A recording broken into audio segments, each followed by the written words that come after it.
नमस्कार समस्त को बहुत बहुत धन्यवाद। Thank you universe, thank you universe, thank you universe. आज आम जानिबा रुद्राक्ष विषय रे। आमे पूर्वरु एकमुखी रुद्राक्ष रु चारिमुखी रुद्राक्ष पर्यंत आमे जानिचंती। जदि आमे आउर थरे जानिया पय चाहुथांती बा जानिया पय चाहुथांती तेबे हमर वीडियो ए चैनल अछि। एकमुखी रुद्राक्ष, दुईमुखी रुद्राक्ष, तीनमुखी चारिमुखी रुद्राक्ष आमे काहेंगे धारण करबा, तार कौन प्रभाव थाए आम लाइफ रे, आमे कौन बेनिफिट पाउचे, आमर हेल्थ बेनिफिट कौन पाउचे, ए समस्त जिनिस अच्छी आपण माने देखि परिबे। तो आज आम जानिमा पंचमुखी रुद्राक्ष। तो ये पंचमुखी रुद्राक्ष बहुत प्रसिद्ध रुद्राक्ष एवं या सहित आमे समस्त प्राय परिचित अछन।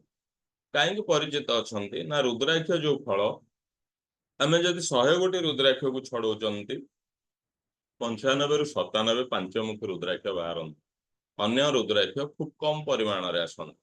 तो ये दृष्टिकोण पंचमुखी रुद्राक्ष बहुत गुरुत्वपूर्ण एवं समस्ते आमे से पंचमुखी रुद्राक्ष सहित बेस भल भाव परिचित अछंती। आज आसंतु जानिमा से पंचमुखी रुद्राक्ष जदि आमे ताकू धारण करूचंती ताहले आम लाइफ रे कौन कौन प्रभाव आसी थाए।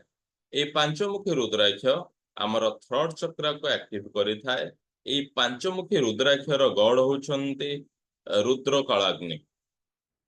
रुद्र कलाग्नि होचंती तार गॉड आउ तार रूलिंग प्लैनेट होचंती जुपिटर। तार मंत्र होचंती ओम ह्रीम नमः। ए पंचमुखी रुद्राक्षर मंत्र होचंती ओम ह्रीम नमः। तेबे एबे आमे जानिमा कौन बेनिफिट होची आम लाइफ रे। ए पंचमुखी रुद्राक्ष जदि आमे धारण करूचंती कौन आमे बेनिफिट पाउचंती। तो स्पिरिचुअल एंड मेंटल ग्रोथ, आमे स्पिरिचुअली आमर ग्रोथ हुए, आमर मानसिक स्तर रे आमर ग्रोथ हुए। हाँ, आमर आध्यात्मिकता वृद्धि पाए, आमर मानसिक शक्ति मानसिक शांति भी वृद्धि पाए। स्ट्रेंथेन्स द कनेक्शन विथ गुरु।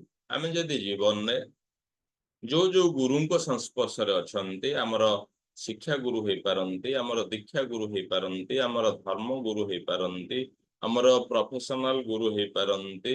आजिकाली विभिन्न प्रकार सेक्टर रे आमे डिजिटल गुरु हो पारंती। आमे तांको सहित गोटे भलरे आमर कनेक्शन तयारी हो पारिबो। ये होची पंचमुखी रुद्राक्षर आउ गोटे बेनिफिट। तो इंटेलिजेंस माने जेमति के एनहांस इंटेलिजेंस एंड अवेयरनेस, ये सब क्षेत्र रे आमे बहुत बढ़िया करि परिबा। हमर ज्ञान वृद्धि होबो, हमर जानिबार शक्ति जोटा अवेयरनेस सेटा भी हमर वृद्धि होबो, हमर नॉलेज वृद्धि होबो। आउ विशेष भाव रे जदि जो माने जपमाला आमे यूज करूचंती पंचमुखी रुद्राक्षर जपमाला व्यवहार कले बहुत भल। आ सबुठु बड़ बेनिफिट थाए removes academic tension, good for competitive exam.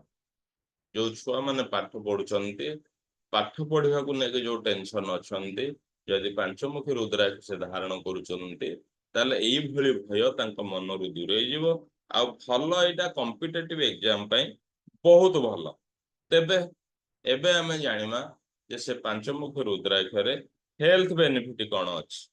Health benefit रे से आम कोलेस्ट्रोल को कंट्रोल करूची, हाई बीपी के कंट्रोल करूची, आस्थमा को कंट्रोल करूची, थायराइड को कंट्रोल करूची। एई भली अनेक अनेक कथारे पंचमुखी रुद्राक्ष आम पय अनेक प्रभावी होई थाए। आमे पंचमुखी रुद्राक्ष भाव रे बेस भल भाव रे जानले रुद्राक्ष विषय रे अधिका किछि जानिबा पय आम चैनल को आपण आसंतु देखंतु।